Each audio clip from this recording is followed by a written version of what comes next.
করছে। হরে কৃষ্ণ কৃষ্ণ কৃষ্ণ হরে হরে হরে রাম হরে রাম তাদেরকে আমি উপযুক্ত শাস্তি দেব।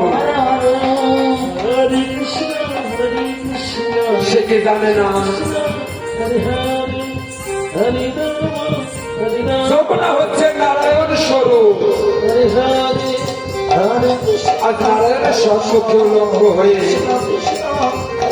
আজ গোপীগণ জল কেলি করছে। হরে রাম রাম তাই আমি কি করবো? হরে হরে হরে কৃষ্ণ তাই আমি সকল গোপের বর্ষণ করব। আমি একটিবার হরণ করে নেব। তাই আজ আমার অনাদিরাদি গোবিন্দ আজ এক এক করে সমস্ত ফসল হরণ করে নিচ্ছে। জয় গৌর হরি বল।